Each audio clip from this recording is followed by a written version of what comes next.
پیغمبر صلی الله علیه وسلم د یو سړي دعا واورېده، دعا یې غوښته، پیغمبر صلی الله علیه وسلم واورېده.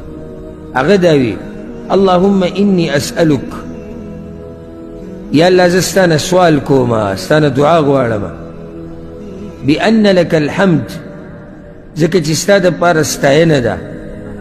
حمد ستاینې ته وایي، ټولې ستاینې، ټول د کمال صفتونه د خاص د الله دپاره دي.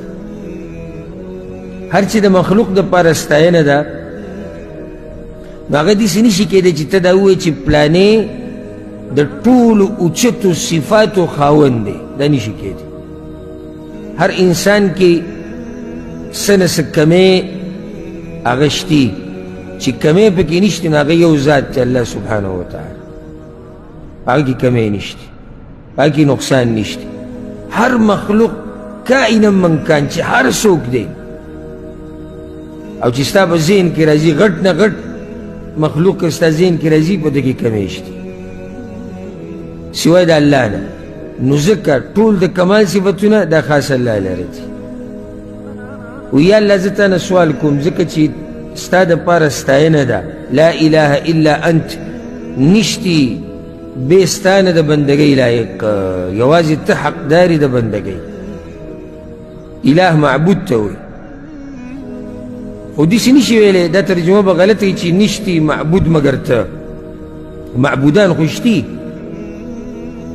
مشرکان خو معبودان ټاکلي دي که نه، نو داسې به وایي نشتي معبود په حق باندې مګر ته. معبودان شتي خو په حق چې کوم دی او کوم چې د عبادت حقدار دی هغه الله سبحانه وتعالی. وحدک لا شریک لک، ته یو ذاتي نشتي تا سره شریک، هیڅوک تا سره شریک نشته.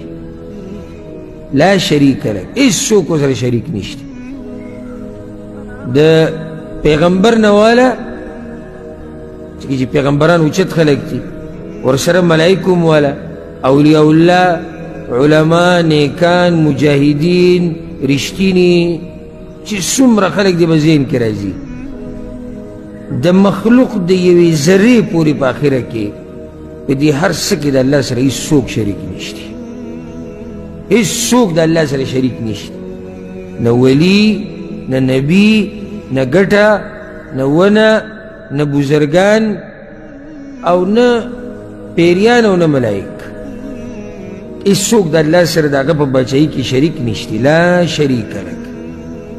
او ځکه ګوره مخکې څه ووي، لا اله الا انت وحدک، ته یې کې یوازې، لا شریک لک، دی به تاکید وکړو، ته په خپله باچایي کې یا الله یوازې، د عبادت حقدار یا الله ته یوازې، لا شریک لک، په دې کې تا سره څوک برخدار نشته. المنان، ته منان یې، منان یعنی احسان کوونکی. بدیع السماوات والارض، ناشنا پیدا کوونکی د اسمانونو او د ځمکو یې. بدیع، بدیع هغه چا ته ویلی کېږي چې یو شی پیدا کړي ناشنا، چې مخکې چا نه پیدا کړی. نو الله ته بدیع السماوات والارض ولې ویلی کېږي؟ ځکه چې دا ځمکه او اسمانونه د الله نه مخکې چا نه دي پیدا کړي. او ځکه ګوره بدعت ته بدعت ویلی کېږي، ځکه چې دا ناشنا کار دی، په دین کې څه اصل او بنیاد مخکې نشته. نو الله بدیع السماوات والارض دی. ولې بدیع دی؟ ځکه چې دا ځمکه او اسمانونه اول پرې هغه پیدا کړي، د هغه نه مخکې چا نه دي پیدا کړي او نه یې څوک پیدا کولی شي. ذو الجلال والاکرام، اوچت شان او عزت والی. دې سړي دا د الله حمد وي، ثنا وي، د الله صفات بیان. بیا به مخکې څه دعا غوښتلي. فقال النبي صلی الله علیه وسلم، نو پیغمبر صلی الله علیه وسلم دا خبره وکړه، لقد سأل الله باسمه الاعظم. دې سړي د الله نه سوال وکړو، غوښتنه یې وکړه د الله په لوی نوم یادولو سره، الذي اذا سئل به اعطى واذا دعي به اجاب. هغه نوم چې کله په هغې سره د هغه الله نه سوال وکړی شي نو هغه یې ورکوي، او کله چې دعا وغوښتلی شي نو قبلی یې. دا دو دلایل په دې راوړي دي چې اسم اعظم په دعاګانو کې ډېر غواړه، یادوئ اسم اعظم پکې یادوه، الله بدله دعا قبلی.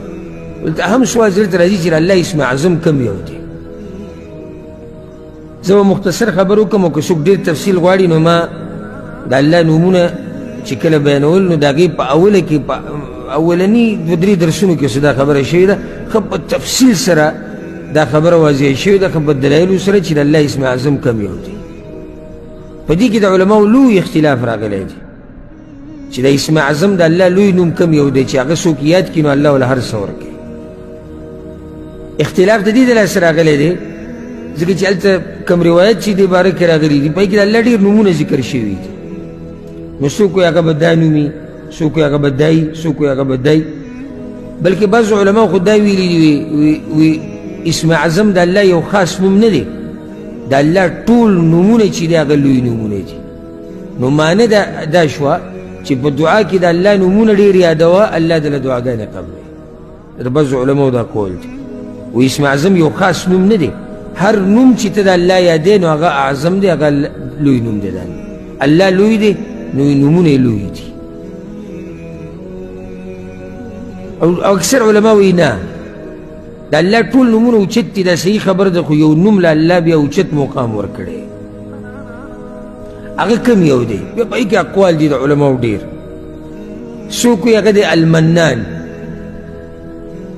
المنان ځکه چې د دویم روایت چې موږ ذکر کړو د امام ابن ماجه چې راوړی په دې کې هغه المنان نوم دی، وایي دا المنان به. او څوک وایي الرحمن، او څوک وایي الحي القیوم، او څوک نور ذکر کوي. او بعض علما دې له ترجیح ورکوي، دا تحقیق دی او زړه پې مطمئن کېږي الحمدلله چې د الله اسم اعظم لوی نوم چې هغه ته یاد کړي او الله ستا دعا قبلوي هغه نوم دی الله. اسم الجلاله چې ورته ویلی کېږي. ولې دا اسم اعظم دی؟ نو د هغې یو دلیل دا دی چې د الله دا څومره نومونه چې ته ثابتې او دې نوم دا نوم به پکې یادی که یعنې ته وایې الله کریم دی، الله رحیم دی، نو اصل نوم چې د الله په ذات باندې دی هغه کوم نوم دی؟ هغه الله دی.